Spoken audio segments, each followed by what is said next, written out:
ಮಂಡ್ಯದ ಮೈತ್ರಿಯಲ್ಲಿ ಮುಂದುವರೆದಿದೆ ಬಿಕ್ಕಟ್ಟು. ಮನ್ಮೂಲ್ ಚುನಾವಣೆಯಲ್ಲೂ ಬಂಡಾಯದ ಬೆಂಕಿ ಕಾಣಿಸಿಕೊಂಡಿದೆ. ಮೈತ್ರಿ ಅಭ್ಯರ್ಥಿಗಳ ವಿರುದ್ಧವೇ ತೊಡೆ ತಟ್ಟಿದ್ದಾರೆ ಬಂಡಾಯಗಾರರು. ನೋಡಿ, ಮನ್ಮೂಲ್ ಚುನಾವಣೆ ಬಹಳ ರಂಗೇರ್ತಾ ಇದೆ, ಕಾವು ಪಡೆದುಕೊಳ್ತಾ ಇದೆ. ಇಲ್ಲಿ ಯಾವುದೇ ಪಕ್ಷದಿಂದ ಅಭ್ಯರ್ಥಿಗಳು ಅಧಿಕೃತವಾಗಿ ಸ್ಪರ್ಧೆ ಮಾಡದಿದ್ರು ಕೂಡ ಚಿಹ್ನೆಡಿ, ಬಟ್ ಅವರ ಒಂದು ಬೆಂಬಲ ಇದ್ದೇ ಇರುತ್ತೆ, ಪ್ರಭಾವ ಇದ್ದೇ ಇರುತ್ತೆ. ಸಹಕಾರ ಕ್ಷೇತ್ರ ಆಗಿರೋದ್ರಿಂದಾಗಿ ಈಗ ಮೈತ್ರಿ ಅಭ್ಯರ್ಥಿಗಳ ವಿರುದ್ಧವೇ ಬಂಡಾಯಗಾರರು ತೊಡೆ ತಟ್ಟಿ ಬಿಟ್ಟಿದ್ದಾರೆ. KR ಪೇಟೆಯಲ್ಲಿ ದಳಪತಿಗೆ JDS ಮುಖಂಡನೇ ಟಾರ್ಗೆಟ್ ಆಗಿದ್ದಾರೆ. ಇಲ್ಲಿ ಮದ್ದೂರಿನಲ್ಲಿ ಕಮಲದ ಅಭ್ಯರ್ಥಿಗೆ BJP ಮುಖಂಡನೇ ಎದುರಾಳಿಯಾಗಿದ್ದಾರೆ.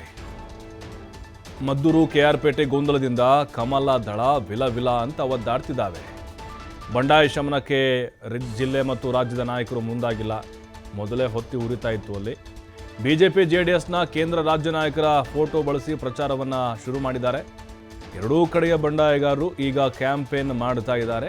ಅಂದರೆ ಎರಡೂ ಕಡೆಯ ಫೋಟೋಗಳನ್ನು ಬಳಕೆ ಮಾಡಿಕೊಂಡು ಈಗ ಇವರು ನೋಡಿ ಮಿಕ್ಸ್ ಎಲ್ಲ ಯಡಿಯೂರಪ್ಪನವ್ರದ್ದು ಫೋಟೋ ಹಾಕಿದ್ದಾರೆ, ಕುಮಾರಸ್ವಾಮಿ ದೇವೇಗೌಡರದ್ದು ಹಾಕಿದ್ದಾರೆ, ಇನ್ನೊಂದು ಕಡೆ ನಿಖಿಲ್ ಕುಮಾರಸ್ವಾಮಿಯವ್ರದ್ದು ಹಾಕ್ತಿದ್ದಾರೆ, ಅಲ್ಲಿ ಮೇಲೆ ಮೋದಿಯವ್ರದ್ದೆಲ್ಲ ಇರುತ್ತೆ, ಮಿಕ್ಸ್ ಆಗಿ ಪ್ರಚಾರ ಮಾಡ್ತಿದ್ದಾರೆ. ಆದರೆ ಇಲ್ಲಿ ನೋಡಿದರೆ ಬಂಡಾಯ ಬಹಳ ದೊಡ್ಡ ಮಟ್ಟದಲ್ಲಿದೆ.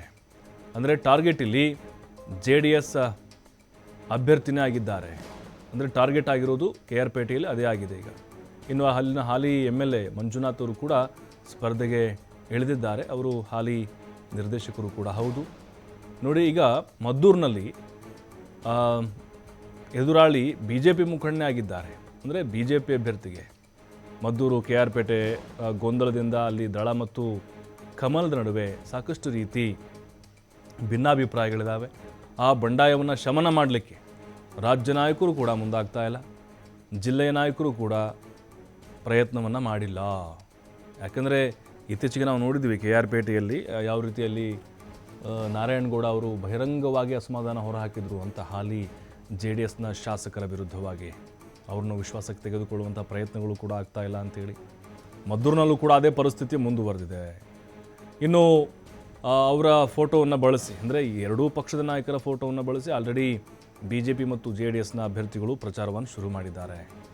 ಯಾರಿಗೆ ಮತ ಹಾಕಬೇಕು ಅನ್ನುವಂತಹ ಗೊಂದಲ ಈಗ ಮತದಾರರಲ್ಲಿದೆ. KR ಪೇಟೆಯ ಬಂಡಾಯ ಅಭ್ಯರ್ಥಿಗಳಾಗಿರುವಂತಹ ಡಾಲು ರವಿ, MB ಹರೀಶ್ ಅವರ ಕರಪತ್ರ ಪ್ರಚಾರ ಪತ್ರಗಳಲ್ಲಿ JDS ನಾಯಕರ ಚಿತ್ರಗಳಿದ್ದಾವೆ.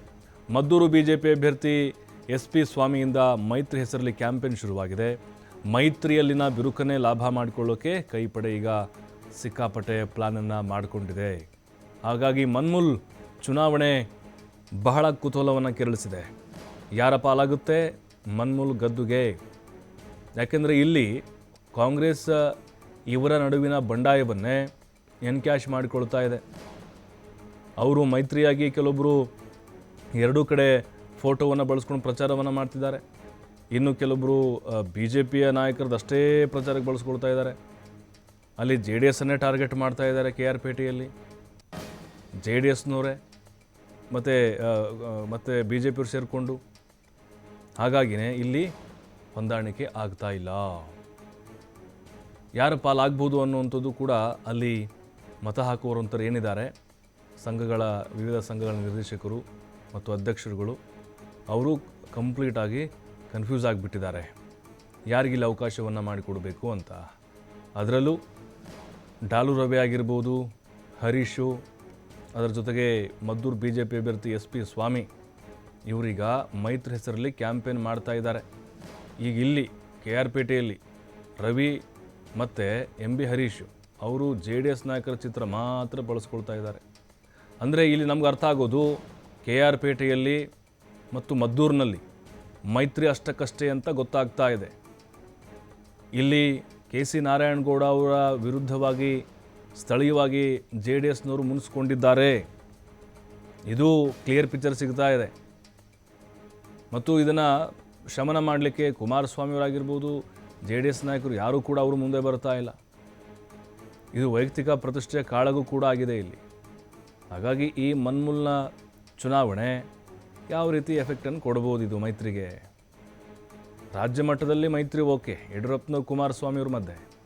ಆದರೆ ಸ್ಥಳೀಯವಾಗಿ BJP ಮತ್ತು JDS ನಾಯಕರ ಮಧ್ಯೆ ಹೊಂದಾಣಿಕೆ ಇಲ್ಲ.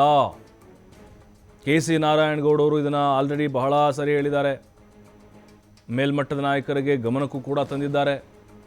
ಆದರೆ ಇನ್ನೂ ಬಗೆಹರಿದಿಲ್ಲ KR ಪೇಟೆಯಲ್ಲಿ. ಆ ಬಿಕ್ಕಟ್ಟು ಜೀವಂತವಾಗಿದೆ. ನೋಡಿ, ಫೆಬ್ರವರಿ ಚುನಾವಣೆ ಆಗುತ್ತೆ ಇದು.